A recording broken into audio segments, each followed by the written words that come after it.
Bon midi tout le monde, j'espère que ça va bien. Je vous remercie de venir dîner avec moi. Bienvenue dans mon bureau. Marco Lassalle, directeur des services techniques à la PCHQ. C'est mon premier webinaire, donc j'espère que mon rythme va vous convenir parce que je vais prendre des questions au fur et à mesure qu'on va pouvoir avancer. Je ne serai pas tout seul pour vous faire cette présentation-là qui va durer à peu près une vingtaine de minutes. Donc, on va avoir le temps d'aller aux toilettes avant de reprendre le marteau et de recommencer le chantier. Je suis accompagné de Mark Richardson, qui va agir d'outre-tombe pour me transmettre vos questions. Je ne sais pas si Marc est capable d'interagir présentement, mais bonjour Marc, merci de venir me soutenir. Bonjour tout le monde. N'hésitez pas avec les questions. Donc, pour poser les questions, Marc, les gens vont dans la section chat qui est située à la droite de l'écran. C'est bien cela? Exact. On va faire le tour. On va essayer de sortir les bonnes questions. Pour toutes questions qui n'auront pas été répondues, là, gênez-vous pas pour appeler au service technique. On pourra faire le tour ensemble par la suite pour des questions plus pointues. Bon, ben, c'est excellent. Merci Marc d'être avec moi là-dedans. Juste vous faire une petite publicité, plutôt vous vendre de nos services, pas vendre, mais vous faire part de services qu'on a pour vous. Quand vous avez des problèmes au niveau de réclamation avec GCR, quand on dit ça, c'est-tu garanti, c'est pas garanti? Généralement, de la façon que le règlement est écrit, la réponse est ça dépend. Puis quand ça dépend, ça veut dire c'est pas clair. Appelez-nous. On va vous offrir de l'accompagnement, du support, vous préparer à ce moment-là à faire face à une visite, une inspection de garantie GCR. On est là pour vous, n'hésitez pas. Maintenant, ma plug étant finie. Écoutez, il y a une augmentation du prix de bois d'œuvre, puis dans ces temps-là, il est tentant de procéder à des substitutions. Il pourrait aussi arriver que des cours à bois ne soient pas en mesure de mettre la main sur des grades qu'ils ont habituellement. Donc, ils vont peut-être, quitte à ne pas avoir le bois habituel, mettre des grades inférieurs à ce qu'il y avait avant. Inférieur ne veut pas dire nécessairement non conforme, mais quelquefois, ça peut peut-être dire non conforme. On va voir, on va démêler ça. Je ne sais pas, dans le chat, rapidement, si vous êtes capable de répondre. Est-ce que vous avez remarqué des changements concernant la qualité du bois livré? Quand vous faites vos commandes à cours à bois, est-ce que le commis vous demande à quoi va servir le bois que vous commandez? C'est une question qui n'est jamais posée. Pourtant, ça devrait l'être. Vous allez comprendre tantôt pourquoi. Êtes-vous certain que le bois qui vous est livré il est conforme pour l'assemblage que vous devez faire? Je vais faire un mur porteur. Le 2/6 qui a été livré, es-tu conforme pour ça? On voit du bois de grade économie. C'est-tu une réelle opportunité d'économie? Y a-t-il des alternatives possibles au bois? Ben écoutez, restez avec nous pendant les 20 prochaines minutes. C'est ce qu'on va tenter de voir ensemble. Puis on va assurément réussir à voir ensemble. Bon, tout d'abord, il est important de comprendre qu'il y a une différence entre les exigences de la norme NFPA et la conformité au code. On va le voir un peu plus loin. Également, ma présentation est limitée à ce qu'on appelle, c'est un mélange de 3 essences, en fait, qui est du SPF. Vous, quand vous commandez, vous dites, hey, je veux commander de l'épinette. Mais dans le fait, ce n'est pas de l'épinette, c'est du SPF, qui est un mélange de 3 essences. S pour spruce, P pour pine, F pour fear. Spruce, c'est de l'épinette blanche, noire, rouge. Engelmann, pine, on a du pin de Murray, du pin gris, et fear pour du sapin alpin, du sapin baume. Donc, quand vous commandez du bois d'œuvre d'épinette, c'est le mélange de ces 3 essences-là que vous allez recevoir.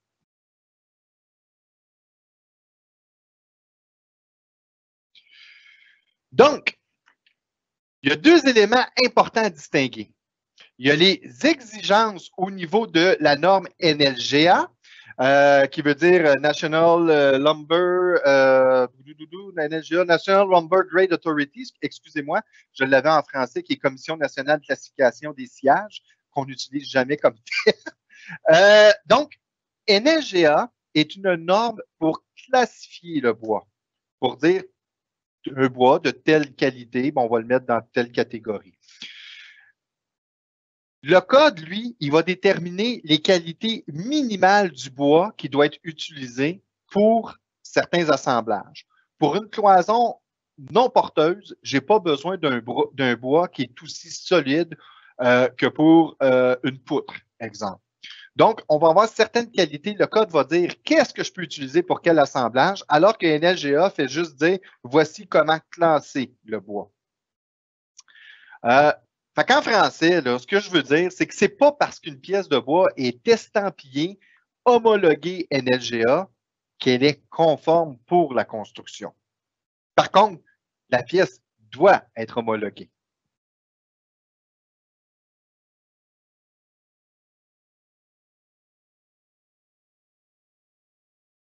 Regardons les critères de classement de NLGA. Ben, tout d'abord, la norme va séparer les pièces de bois en fonction de leur catégorie d'usage respectif. En français, le bois est destiné à faire quoi? Cette catégorie d'utilisation-là est déterminée en fonction de la dimension de la pièce de bois. Bon, en partant, là, on va aller classifier ici des pièces qui ont une épaisseur qui va varier entre 2 pouces à 4 pouces, qui sont les dimensions nominales et non réelles. Donc, première catégorie qu'on va retrouver, on va retrouver à ce moment-là les solives et madriers. C'est les pièces de bois qui vont avoir plus que 5 pouces de large, donc 2 par 6, 2 par 8, 2 par 10, 2 par 12. Après ça, la deuxième catégorie qu'on va avoir, c'est les charpentes légères de structure. Là, on va avoir à ce moment-là des pièces entre 2 par 2 à 2 par 4. Donc 2 par 2, 2 par 3, 2 par 4. Après ça, on va avoir la catégorie montant, les colombages, qui va être limitée aux 2 par 3, 2 par 4, 2 par 6. Et finalement, on va avoir notre charpente légère qui va être des 2 par 2, des 2 par 3 et des 2 par 4. Donc, ma pièce de bois doit aller dans une des 4 catégories. À l'intérieur de chacune des catégories, on va aller ajouter des grades de qualité. Pour les pièces qui sont de structure, les madriers et les charpentes légères de structure, on peut voir que à ce moment-là, les pièces, ben, on va aller partir de Select naturel, numéro 1, numéro 2, numéro 3 et le grade d'économie. On voit ici que le grade, ben, ici c'est supérieur, puis plus qu'on descend dans ma colonne, ben, à ce moment-là, on a des grades de qualité inférieurs.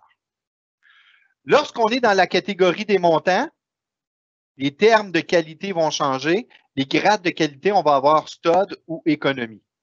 Et finalement, pour la charpente légère, on va avoir 4 catégories, qualité de grade plutôt, construction, standard, utility et économie. Donc, on comprend que standard est une qualité supérieure à utility.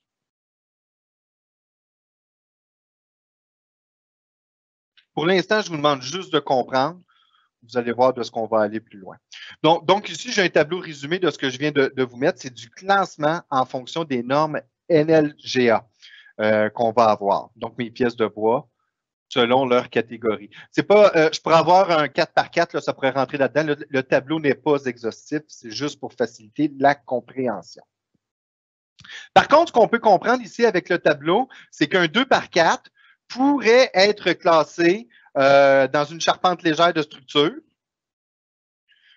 pourrait également être classé comme colombage, puis pourrait être classé comme une charpente légère. Par contre, un 2 par 4 ne peut jamais être classé comme une solive ou un madrier.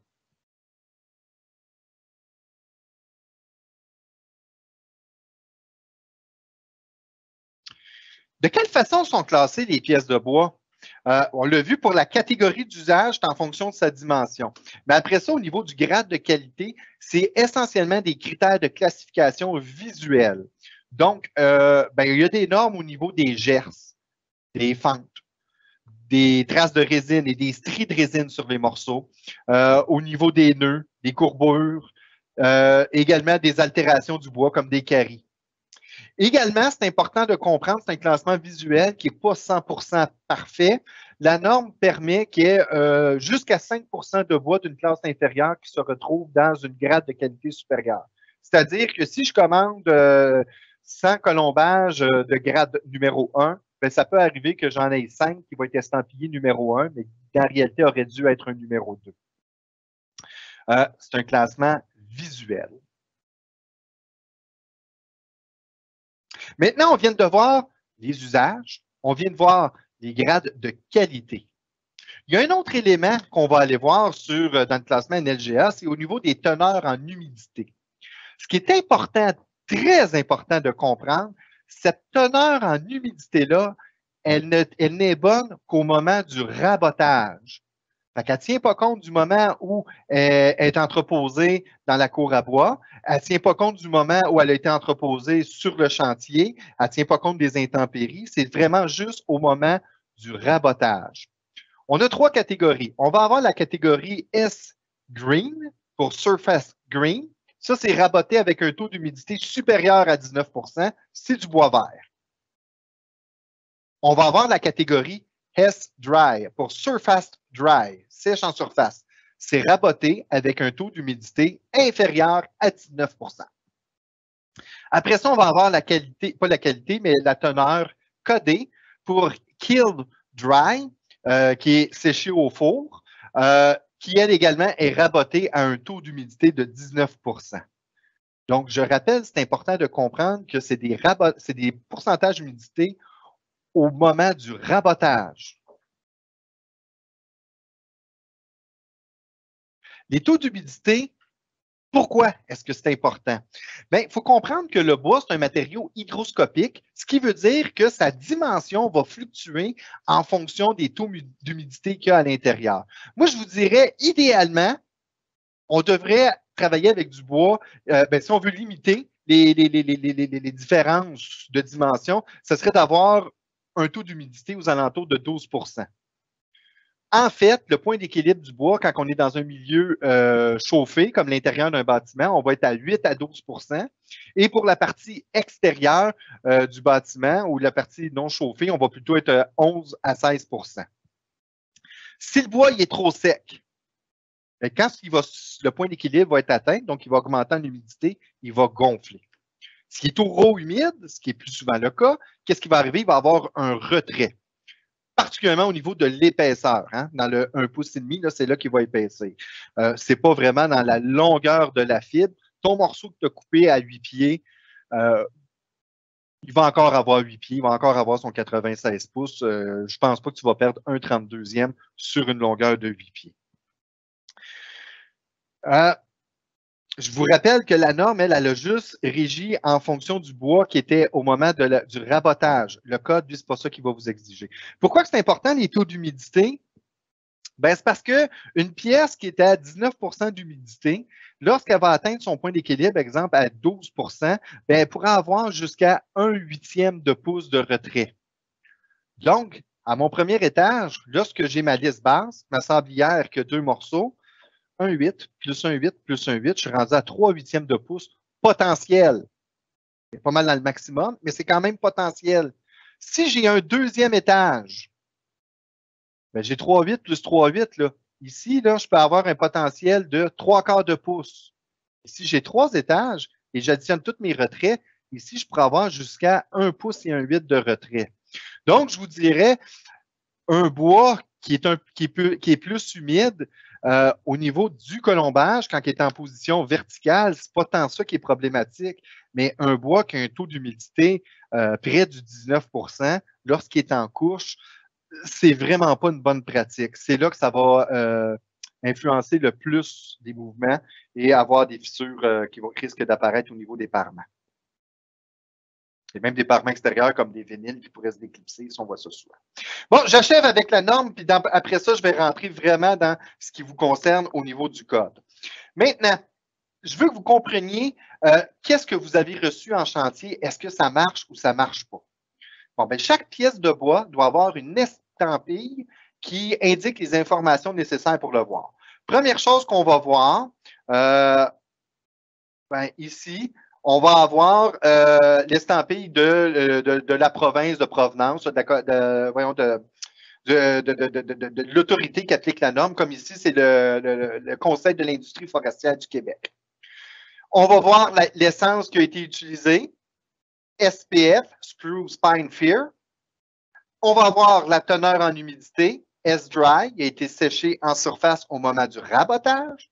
On va voir son grade de qualité, puis la référence à la norme NLGA. Ici, le chiffre 477, un petit extra, là, le chiffre 477, ça l'indique la série d'où provient cette pièce de bois. On peut avoir 477, 511. On serait capable de voir exactement de où provient la pièce de bois. Ce n'est pas les seuls estampilles que vous allez voir, mais c'est tout le temps le même patron, si on peut dire, le même pattern. Ça va changer. Ah, bon, merci PowerPoint. Bon, excellent. J'ai d'autres logos. Vous risquez de voir celui-là, qui est l'ancien logo québécois. Mais après ça, vous allez voir également, là, je ne les ai pas toutes mis, là, mais je veux juste que vous compreniez, c'est toujours les mêmes informations qui reviennent tout le temps.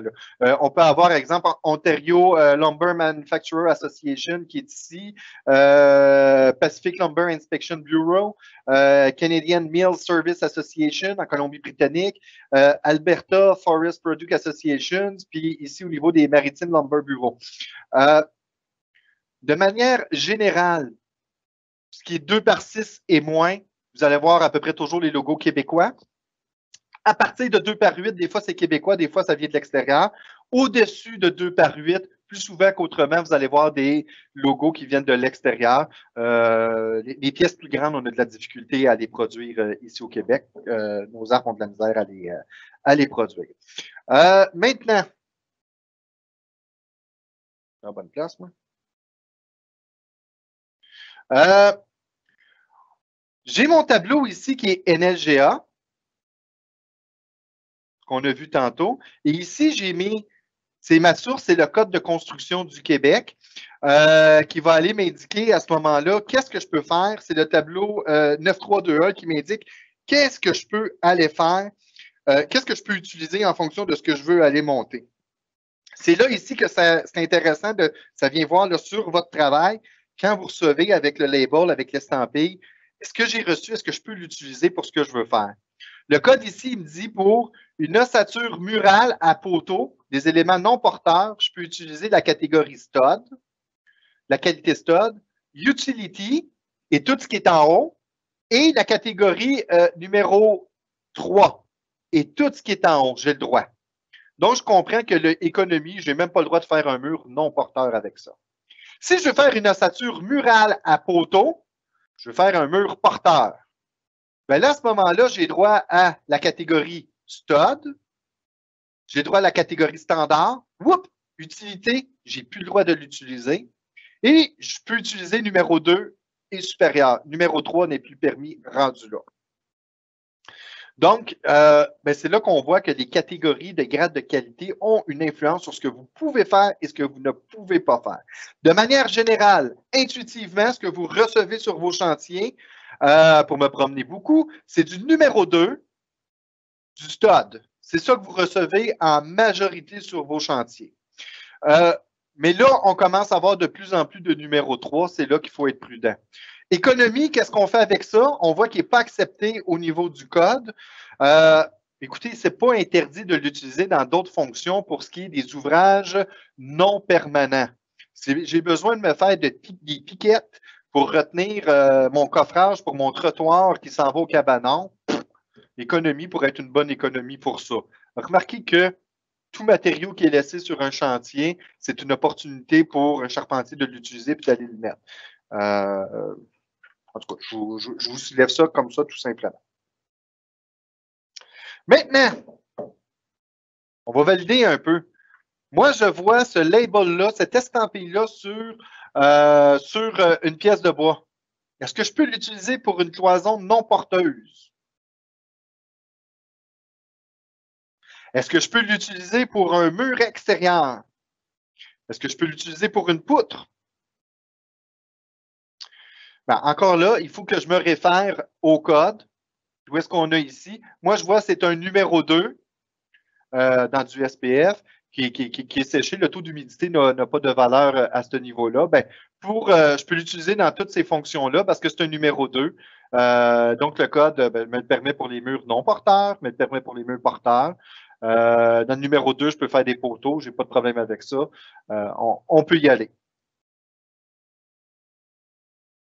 Donc, si je vous fais un amalgame, là, si vous aviez juste 2 minutes, c'est tout simplement ce que je vous aurais montré, c'est ce tableau-là. C'est peut-être la page la plus importante de toute la présentation. On a toutes les catégories et les usages, dans le fond, en fonction du code. L'économie, on ne peut jamais. Dans le jaune, c'est du non-porteur. Et puis dans le vert, ben, on peut y aller, let's go. Ça ressemble à ça. Je vais vous laisser prendre des photos. La présentation est également là, disponible là, après, si vous voulez l'avoir. Un petit test pour vous. Vous avez cette étiquette-là. On voit que c'est un épinette séché au four, catégorie stud. Est-ce que je peux l'utiliser pour une cloison non porteuse? Est-ce que je peux l'utiliser? Oui, la réponse est oui, je peux l'utiliser pour un mur non porteur. Est-ce que je peux l'utiliser pour un mur extérieur? La réponse est oui. Est-ce que je peux l'utiliser pour une poutre? La réponse est non, et pas prévu pour ça. Est-ce qu'un ingénieur pourrait le prouver, faire un calcul? Oui, mais par la partie prescriptive, la partie 9, non, ce n'est pas un usage qui est permis. Cette pièce-là, ici, est beaucoup moins belle. On remarque de l'écorce même dessus. Est-ce que je peux l'utiliser pour une cloison non porteuse? Un mur extérieur? Une poutre? Bon, écoutez, il y a 2 éléments à la réponse. Au niveau réglementaire, oui, je peux l'utiliser parce qu'il est important, ce n'est pas l'écorce qu'on voit dessus, c'est son grade de qualité qui est une catégorie stud. Donc, je peux faire des cloisons non porteuses, je peux faire des murs porteurs, puis la poutre, ben, je ne peux pas plus que l'autre avant. Là, par contre, il y a quand même une certaine sélection au niveau du charpentier. C'est peut-être pas ma pièce numéro 1 pour aller faire un colombage. Je vais peut-être en couper des retailles pour m'en faire des entremises ou la passer ailleurs. Ce n'est pas ma pièce préférée, mais elle est confort. Ici, c'est une pièce de 2 par 10. Dans le fond, ce que je voulais vous montrer, là, c'est surtout que ici, elle vient de l'extérieur. Elle vient de l'extérieur du Québec. Là. Elle vient des provinces atlantiques qu'on va avoir. Là, un 2 par 10, je ne ferai pas de cloison non porteuse avec, là, puis probablement pas un mur extérieur, mais oui, je vais pouvoir l'utiliser pour une poutre, cette catégorie numéro 2. Maintenant, on a appris à comment reconnaître si la pièce de bois, je peux l'utiliser pour qu'est-ce qu'on peut faire. Est-ce qu'il y a moyen, par contre, de faire des économies? Écoutez, en construction en ossature de bois, les substitutions sont assez difficiles. Mais par contre, est-ce qu'on peut modifier certaines recettes? Ben oui. Écoutez, peut-être que je pourrais vous lancer l'idée que les ossatures non porteuses, non structurales, les divisions, on pourrait peut-être les ériger en divisions en cloisons métalliques. Une belle place pour ça qu'on trouve à la PCHQ, c'est le sous-sol, par exemple. On pourrait avoir un matériau inorganique, moins sujet à de la torsion, au flambage, au gauchissement et imputrescible. Donc, ça pourrait être une belle opportunité à ce niveau-là. Présentement, il y a quand même une belle économie. Si j'ai une maison de 30 par 30, ce qui est assez standard, et je veux faire juste mes murs extérieurs en colombage d'acier, j'ai 120 pieds de mur. Si j'utilise du colombage d'acier, du colombage de bois, je vais avoir besoin de 95 2 par 4, 8 pieds à 5,25 du morceau. Ça me coûte 498,75. Ça va me prendre 20 lisses en 2 par 4, 12 pieds à 6,85 pour 137 $. Ça va me coûter 635 $ de matériaux aujourd'hui. Le même mur en colombage de métal, 25 gauges. Ça va me coûter 319 $ en colombage. Ça va me coûter 98 $ pour mes lisses, ce qui me fait un total de 417,60. C'est 218 $ d'économie juste pour ce mur-là. C'est 35 % d'économie juste en matériaux. Et là, j'ai comparé des pommes avec des pommes parce que personnellement, je pourrais même aller avec des colombages aux 24 pouces au lieu des mettre aux 16 pouces en structure d'acier, en ossature d'acier plutôt. Pourquoi? Bien, mais justement, mes morceaux sont parfaitement droits, moins sujets à la torsion.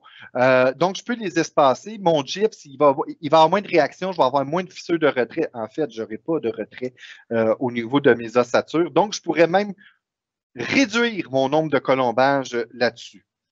Ici, j'ai juste parlé de matériaux. Sachez qu'au niveau de la main-d'œuvre, quand on est habitué de faire de l'ossature de bois, il est plus rapide, en moyenne 5 plus rapide d'ériger des murs pour des 8 pieds. Quand on monte plus haut, c'est encore plus rapide que mon 5 en rendement au niveau de la main-d'œuvre. Souvent, les charpentiers spécialisés en ossature de bois aiment moins travailler avec l'ossature, mais c'est vraiment juste une question d'habitude, moins habitué avec les wisses.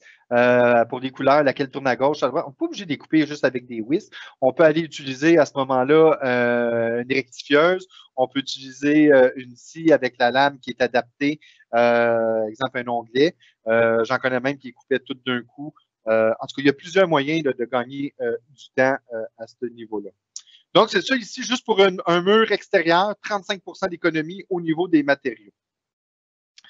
Je suis allé un petit peu plus, je me suis étendu un petit peu plus. J'ai dépassé de 5 minutes le temps que je m'étais attribué. Je ne sais pas, Marc, s'il y a des questions là, qui ressortent ou tu m'as abandonné. Il faut croire que la matière donnée est assez claire parce que je n'ai pas eu de questions, là, mais on va laisser le temps au monde de prendre connaissance de la présentation, puis on pourra répondre là, après ça là, à d'autres questions là, si on appelle directement au service technique. Mais pour l'instant, j'en ai pas. Bon, ben c'est excellent. Écoutez, c'est ça qui est important. Vous n'avez qu'à téléphoner au service technique. On a des conseillers chevronnés qui sont prêts à répondre à vos questions, que ce soit sur le bois d'œuvre ou que ce soit sur toute problématique au niveau des techniques de construction, réglementation et également problématique au niveau de réclamation avec le plan de garantie construction résidentielle. Donc, ben écoutez, je vous remercie. On peut retourner finir le casse-croûte et puis retourner sur les chantiers. Bonne journée tout le monde.